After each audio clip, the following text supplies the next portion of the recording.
ઈશ્વરનો અનુગ્રહ, ઈશ્વરની કૃપા દ્રશ્યમાન અદૃશ્યમાન થતી હોય છે, પણ એ કૃપાને આપણે સમજી શકીએ અથવા એનો આભાસ થાય, ના સમજી શકીએ તો કદાચ એ આપણે ક્યાંક ભૂલ હોય છે. ભગવાન જીવનના હર મોડ ઉપર મનુષ્ય પર કૃપા જરૂર કરે છે.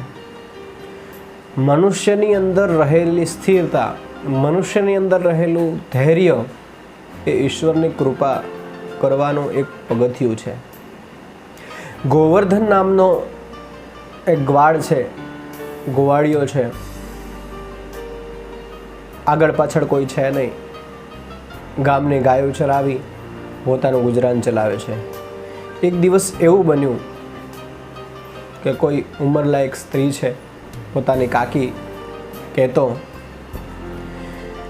અનન્ય ભક્તિ હૃદયમાં ઈશ્વરની લીલાઓ, કૃષ્ણની લીલાઓ સાંભળી સાંભળીને હૃદયમાં ખૂબ આનંદ હતો. ગાયો ચરાવી, ગાયોની સેવા કરી અને પોતાનું જીવન વ્યતીત કરતો. એ સ્ત્રીને થયું કે ચાલ આજે હું ઠાકોરજીના દર્શન કરાવવા એને મારી સાથે લઈ જાઉં. કહે છે કે ગોવર્ધન, તને કૃષ્ણ પ્રત્યે ખૂબ પ્રેમ છે ને, ચાલ આજ તને હું કૃષ્ણના દર્શન કરાવું, ચાલ આજે આપણે વૃંદાવન જઈએ. આનંદ થઈ ગયો છે, કારણ કે એને કૃષ્ણની લીલાઓ સાંભળી છે, પણ કૃષ્ણના ક્યારેય દર્શન નથી કર્યા. બિહારીજીને જોયા નથી, કેવા છે, કેવું સ્વરૂપ છે, ક્યારેય નથી જોયા. પણ હૃદયમાં એક લીલાઓ સાંભળીને એક મળવાની તૃષ્ણા જે હતી, એક મળવાની અભિલાષા જે હતી, એ આજે પૂરી થવા જઈ રહી છે. આ તરફ ગોવાળિયો ગોવર્ધન સાથે જાય છે. ઠાકોરજીની છબી જોઈને આનંદ થાય છે, ખૂબ પ્રેમ, એની લીલાઓ સાંભળીને દરેક લીલાઓનું દ્રશ્યમાન પોતાના હૃદયમાં કરે છે. આનંદ થયો છે. આ તરફ એવી ઘટના બની કે એ જ ક્ષણમાં જ્યારે ભગવાનના દર્શન કરતો હતો, એ જ ક્ષણમાં ઠાકોરજી જ્યારે એને પોતાના હૃદયમાં રહી અને એક આભાસ કરાવતા હોય કે ગોવર્ધન, આટલા સમયથી તું ક્યાં હતો? હું ગાયો ચરાવીને થાકી જાઉં છું, તારે હવે ક્યાંય જવાનું નથી, તો અહીંયા જ રહીને મારી ગાયો ચરાવજે. વાત સાંભળતો સાંભળતો ઠાકોરજી હૃદયમાં જ્યારે બોલી રહ્યા હોય એવો આભાસ મનમાં છે. અને એ જ ક્ષણમાં નિયમ અનુસાર ગોસાઈજી પડદો બંધ કરે છે. કોઈ સેવક આવીને કહે છે કે હવે તું બહાર જા, દર્શન કરી લીધા હોય ઠાકોરજીના તો આપ જઈ શકો છો. આ તરફ બહાર નીકળતા સેવકને કહે છે કે ગોસાઈજીને કહેજો કે ઠાકોરજી મને કહ્યું છે કે આજથી હું ગાયો ઠાકોરજીને હું ચરાવવા લઈ જઈશ, કારણ કે ઠાકોરજી ગાયો ચરાવવા જાય છે ત્યારે થાકી જાય છે, હવે ગાયો ચરાવવા જઈ શકતા નથી. આ તરફ વાત સાંભળી ગોસાઈજીને વાત કરે છે. ગોસાઈજી, આવી ઘટના બની છે. ગોસાઈજી કહે છે કે અનન્ય ભક્તિ છે એના હૃદયમાં, ચલો આપણે એની ઈચ્છાને પૂરી કરીએ. ઠાકોરજી પ્રત્યેનો પ્રેમ છે. ગાયો ચરાવવાનું કહે છે કે બપોરના મધ્યાહનના સમયે જ્યારે ભૂખ લાગે, ભોજનનો સમય થાય ત્યારે હું એને ભોજન આપી આવીશ. એ ભોજન પણ કરી લેશે ને આપણે ગાયો પણ ચડાવીને સંધ્યાના સમય પાછો આવી જશે. આ ઘટના પ્રતિ દિવસ ચાલી રહી છે. બપોર ગોસાઈજી સેવક સાથે ભોજન મોકલે અથવા સ્વયં જઈ અને ભોજન કરાવે. એક દિવસ એવી ઘટના બની કે ઠાકોરજી લીલા કરવી અને ઠાકોરજીનો મહોત્સવ હતો, મોટો ઉત્સવ હતો, અને એ દિવસે જ ગોસાઈજી ગોવર્ધનને ભોજન આપવાનું ભૂલી ગયા છે. બપોરનો સમય થયો છે. ગોવર્ધન રાહ જોઈ રહ્યો છે જંગલમાં ગાયો ચરાવતા ચરાવતા કે ભૂખ લાગી છે, હજી સુધી કેમ ગોસાઈજી આવ્યા ને અથવા સેવકને કેમ ભોજન ના મોકલ્યું, સેવક દ્વારા ભોજન હજી કેમ નથી આવ્યું. આ તરફ એક સેવક આવ્યો છે. આ તરફ ગોવર્ધન કહે છે કે આટલી બધી કેમ વાર લાગી, મને ક્યારની ભૂખ લાગી, વધારે સમય થઈ ચૂક્યો છે, મને ખૂબ ભૂખ લાગી છે, જલ્દી ભોજન લાવો.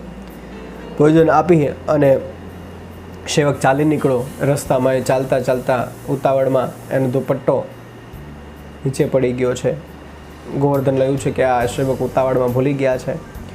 સાંજ પડી જ્યારે ગોસાઈજીને આભાસ થયો કે આજ મારાથી ભૂલ થઈ ગઈ કે ઠાકોરજીના મહોત્સવમાં, એના ઉત્સવમાં ધ્યાન ના રહ્યું અને ગોવર્ધને આજ બપોરનું ભોજન આપવાનું ભૂલાઈ ગયું. ગોસાઈજી ગોવર્ધનના પાસે જઈને કહે છે કે ગોવર્ધન, મને ક્ષમા કરજે, આજ તારું ભોજન આપી ના શક્યો, હું ઠાકોરજીના મહોત્સવમાં ભૂલી ગયો, વિસ્મૃત થઈ ગયું મને. આ તરફ વાત સાંભળીને ગોવર્ધન કહે છે કે તમારી કોઈ ભૂલ નથી, તમે નહોતા આવ્યા પણ તમારો સેવક આજ મારી માટે ભોજન લઈને આવ્યો હતો, અને એ સેવક ઉતાવળમાં પોતાનો દુપટ્ટો ભૂલી ગયો છે. આ રહ્યો જો દુપટ્ટો. આ દ્રશ્ય દુપટ્ટો જોઈ અને ગોસાઈજી વિચાર કરે છે કે આ દુપટ્ટો મેં સ્વયં ઠાકોરજીને સવારમાં ઓઢાડ્યો હતો, પહેરાવ્યો હતો, તો એનો મતલબ એવો થાય છે કે ઠાકોરજીની પૂરેપૂરી કૃપા ગોવર્ધન પર થઈ છે. ગોવર્ધન ને જોઈ અને આનંદ આવી ગયો. ગોસાઈજી ઠાકોરજી પાસે જઈ હાથ જોડી નમસ્કાર કરીને કહે છે, ઠાકોરજી તમારી અનુકંપાનો કોઈ પાર નથી, તમારી કૃપા ક્યારે થઈ જાય કોઈને ખ્યાલ નથી આવતો. ઠાકોરજી તમારી અનુકંપા વિશેષ છે. ઈશ્વરની કૃપા જ્યારે મનુષ્ય જીવન પણ થાય છે ત્યારે ઈશ્વરની કૃપા ક્યાંક ને ક્યાંક અદૃશ્ય સ્વરૂપે થાય છે અને દ્રશ્ય સ્વરૂપે પણ થાય છે. પણ એને આપણા જીવનના દુઃખોમાં આપણે એને આભાસ કરી શકતા નથી, એને આપણે જોઈ શકતા નથી. દ્રશ્ય સ્વરૂપે થાય કે અદૃશ્ય સ્વરૂપે થાય, એની અનુકંપાને આપણે સમજી શકતા નથી. કારણ કે આપણે એ સમયે આપણા દુઃખને વધારે પડતું મહત્ત્વ આપીએ છીએ, ત્યારે ઈશ્વરે દુઃખની પાછળનું જે હિત છે એ આપણે સમજી શકતા નથી. તો જીવનમાં જ્યારે પરમાત્મા કૃપા કરે ત્યારે એ ક્ષણને હંમેશા સુખ સ્વરૂપે જ સમજવું. કારણ કે દુઃખ પણ આપવાની પાછળ આપણું હિત છુપાયેલું હોય છે. ક્યારેક આપણા જીવનમાં આવેલું દુઃખ આપણને ઘણું બધું શીખવી જાય છે. આપણા જીવનમાં આવેલી સારી પરિસ્થિતિ અથવા કપરી પરિસ્થિતિ, જે પણ ખરાબ પરિસ્થિતિ કે સારી પરિસ્થિતિ આવે છે એની પાછળ ક્યાંક ને ક્યાંક આપણું હિત છુપાયેલું હોય છે.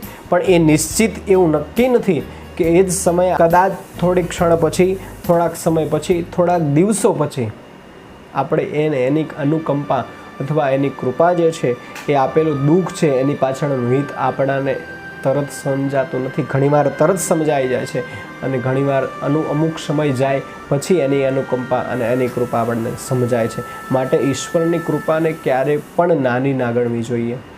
ક્યારેક ઈશ્વર એટલી મોટી કૃપા કરી દે છે કે આપણે એને સમજાતી નથી, અને ક્યારેક એટલી નાની કૃપા કરી દે છે કે આપણે એને હંમેશા પાછળ રહેલું હિત નથી સમજતા અને આપણે એની પાછળનું રહેલું દુઃખને જ આપણે વધારે પડતું અગ્રેસર બનાવી અને વધારે પડતું મહત્ત્વ આપી અને ભગવાનને આપણે હંમેશા તરછોડીએ છીએ અથવા ઈશ્વરને આપણે સમજતા નથી. હંમેશા જ્યારે આપણા જીવનમાં સુખની પ્રાપ્તિ થાય ત્યારે આપણે ઈશ્વરને યાદ નથી કરતા. જ્યારે ભગવાન દુઃખ આપે છે ત્યારે આપણે હંમેશા એને જ દોષી માનીએ છીએ, હંમેશા આપણે એને જ દુઃખ આપવાનો પ્રયત્ન કરીએ છીએ, હંમેશા એ જ દુઃખનું કારણ છે એવું આપણે સમજીએ છીએ.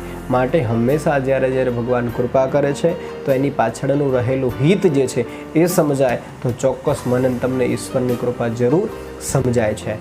રાધે રાધે.